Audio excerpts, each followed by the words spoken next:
Hi guys, it's Sherry. I hope that you are having a fantastic day. Y'all, we are about to come up on the busiest mailing season of the year. Packaging will be so important, but it can also be expensive. So we're going to solve that problem. Stay tuned.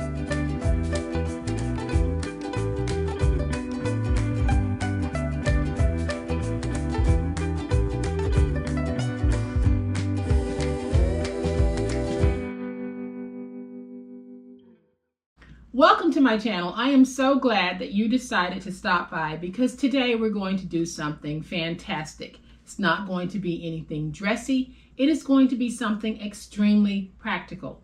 But before we jump into it, welcome to all of my new subscribers. I am so glad that you guys have chosen to join this amazing online crafting family. And a big thank you to everyone who has bought me a cup of coffee or has supported me through my monthly members group. Thank you all so much. And as I said in the opener, we're about to go into that busiest of mailing seasons, and packaging becomes extremely important, but it can also be very expensive. We're going to be making so many beautiful things. We want them to ship well. So today we're going to focus on taking the cost out of buying heavy mailers, and we're going to make our own. So today's project is not going to be anything fancy. It's not going to be anything embellished. It's going to be straight up practical because we need practical solutions for packaging up some of those handcrafted goodies that we make. We're going to use two types of chipboard to make our own chipboard mailers, and these are extremely sturdy, and you can buy these on Amazon, but why buy them when we can make them? And then we're going to use some lightweight chipboard to make this one. So y'all know what time it is? It's time to make it. All right, y'all, so here are the two mailers that we're going to be making. And like I said, nothing fancy. They're not even pretty, but they are highly functional and very durable. Again, go check Amazon for sturdy mailers, and you'll see mailers on there just like this. And you can buy them in sets of 50 or 25, or you might not need that many. But we have our chipboard, we have our chipboard-like materials, and we can take that and make our own mailers. And you can just see how sturdy this is. Once we close it and seal it, this is very sturdy for being able to mail something that you want to protect, as is this one. Now, I made this one with lightweight chipboard so that those of you who might be working with cereal boxes or a lighter weight material can also know that you can make a box as well. And this too is fully mailable. Now, these will probably require some additional postage, probably not a whole lot, but it's so worth it when you've taken the time to make a handcrafted card or item and you want to mail it so that it's protected and as beautiful when it's delivered as it was when you made it. So we'll be starting with this one, and it's going to be the smaller one, and it's the one that I made using a lighter weight chipboard, which is also the same consistency as a cereal box. And this size, when finished, is going to be 6 by 4.5 by 1/2 inch. So we're going to take a piece that is 8.5 by 11, and on the 8.5 inch side, we're going to score at 3/4 inch and at 1 1/4.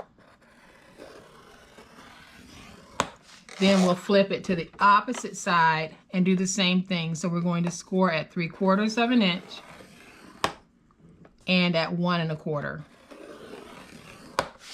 Then we'll rotate it to the 11 inch side, and we're going to score at 4.5.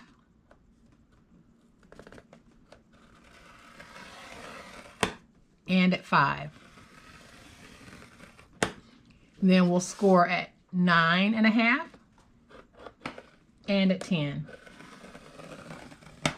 So it might be a little bit hard to see, but you should be able to see those score marks in there. So we're going to go ahead and fold and burnish all of these scores.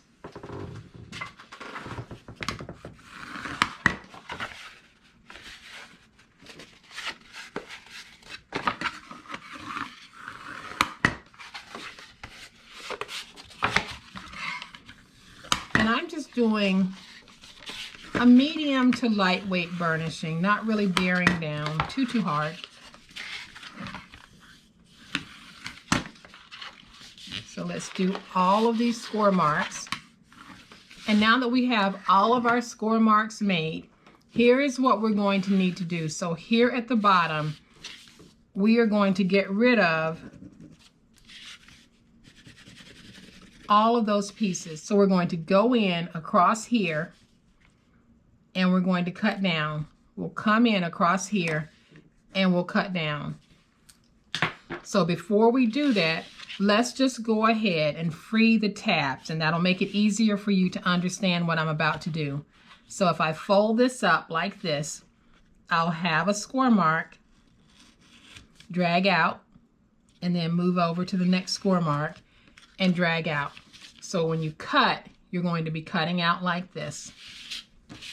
Do the same thing over here. So let's bring this up where that score mark is, drag out, go to the next score mark, and drag out. So now you're going to have a piece that's going to look like this. Now we're going to remove all of this.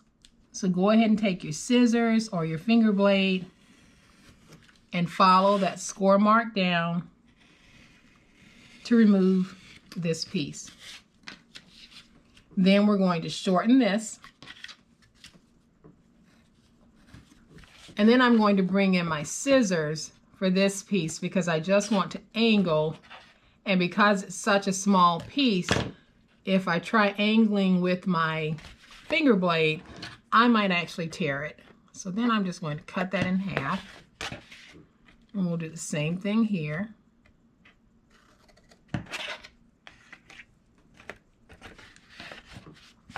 And we'll trim this. So this is how your piece should look right now. So we're going to rotate it and you'll have a place here and a place here. We need to cut that out completely. So I'm just going to remove it. And we'll do that on both sides.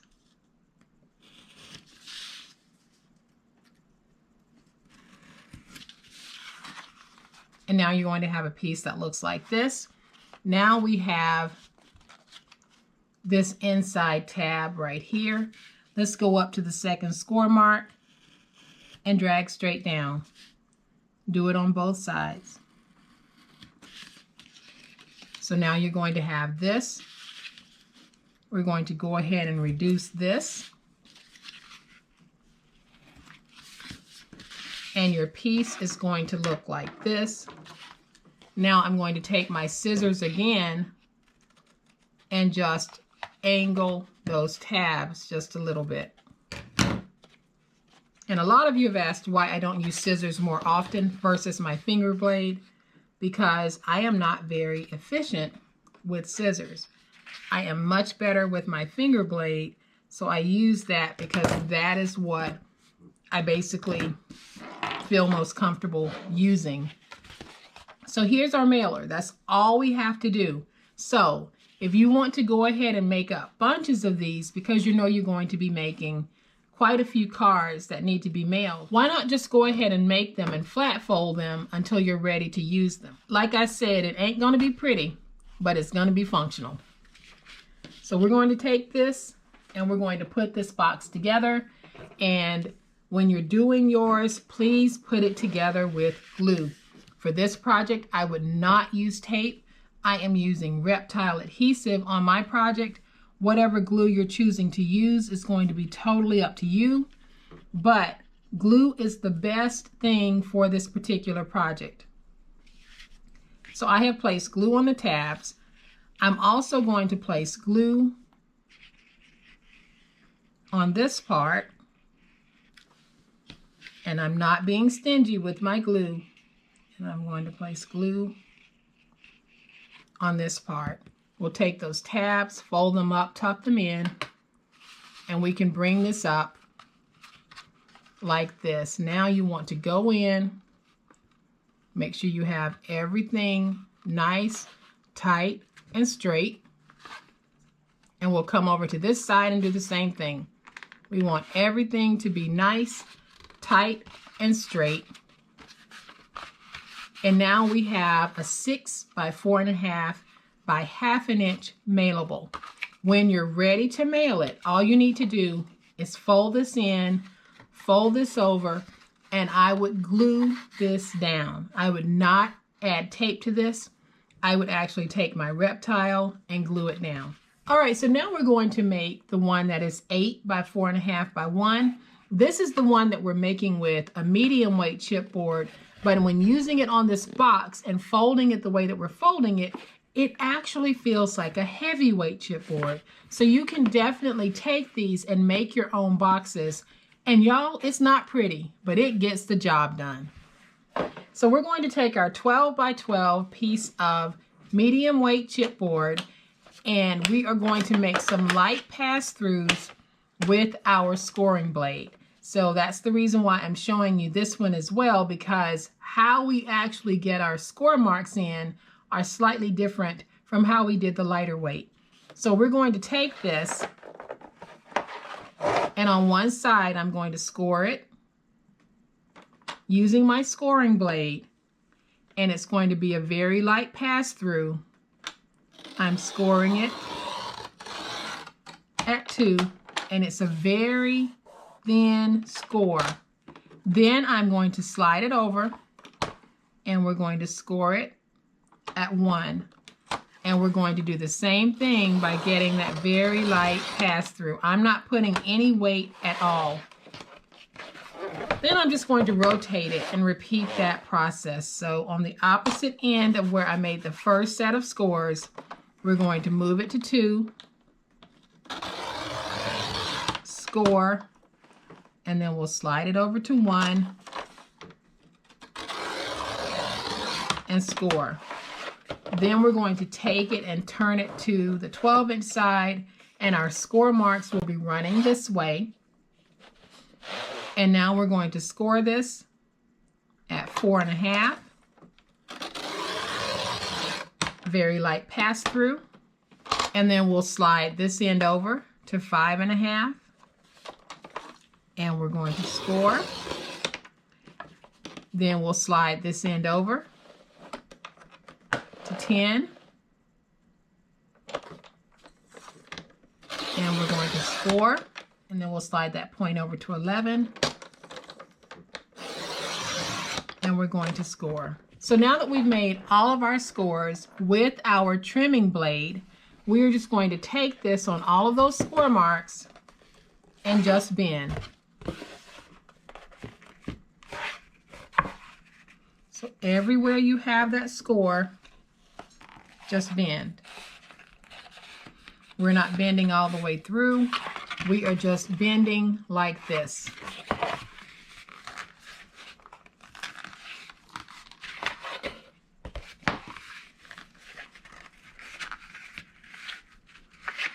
So now that we have all of our scores bent, we're going to do the same thing that we did with the smaller box.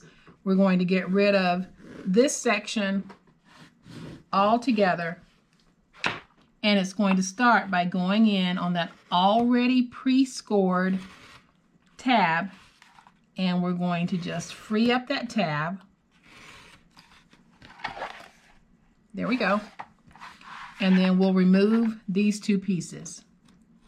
So we already have a cut because we used our trimmer blade to make the score. So just go into that score and cut and remove that piece. And we're going to do the same thing over here.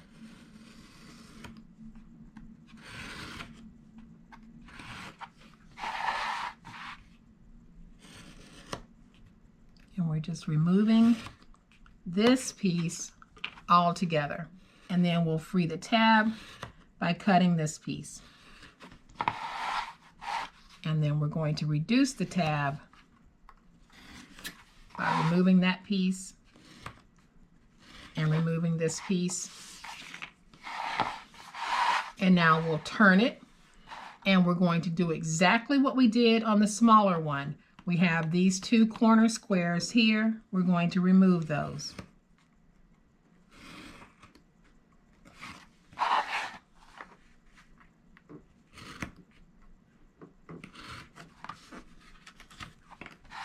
And then we'll remove them on this side as well.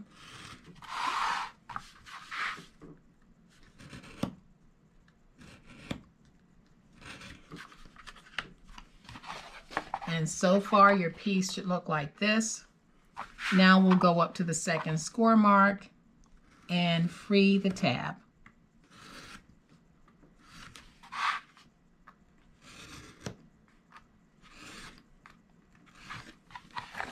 And there's our tab. We're going to reduce it.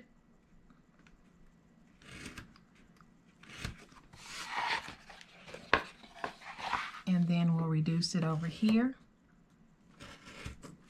And again, I'm going to bring in my scissors and just angle these tabs.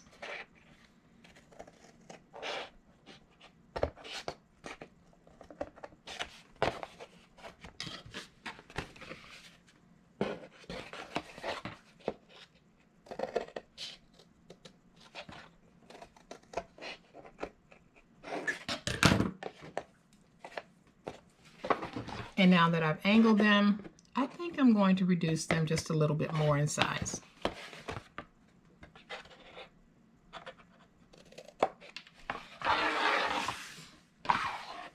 And then we'll do the same thing here at the top. I'm just going to angle my tabs, and then I'll reduce these in size as well.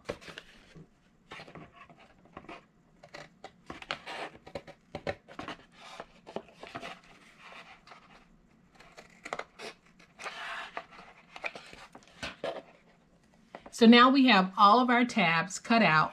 We have our box ready to put together. And again, if you know that you're going to be mailing quite a few things, why not go ahead and make up some of these and just flat fold store them? So we're going to take these tabs and just go ahead and fold them in. I'm going to take this and bring it up just to get it ready to be folded. And you can actually angle that inside piece if you want.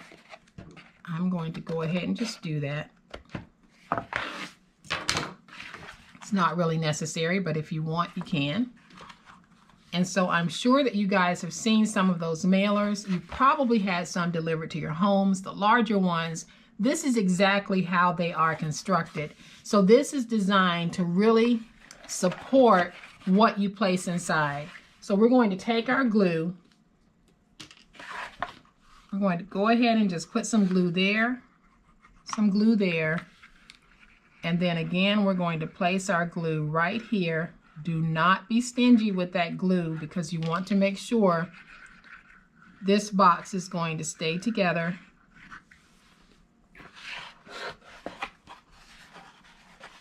And then we can just hold in the sides and bring it up.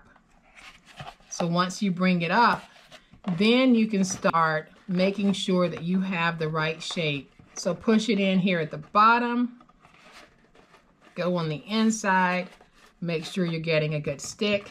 I have glue all over my hands, but that's no biggie.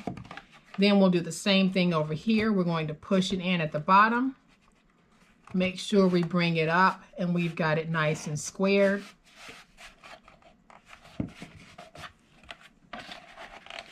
And then I'm just going in on the inside to make sure that it's nice and stuck. And once we let this dry, we can bring this over, fold this over, and we can take our glue and glue that down. And you can see that we have a very, very sturdy box. So now you can take some of those chunky crafts that you've made and ship them knowing that they are going to be well packaged. And you know why? Because you made the packaging.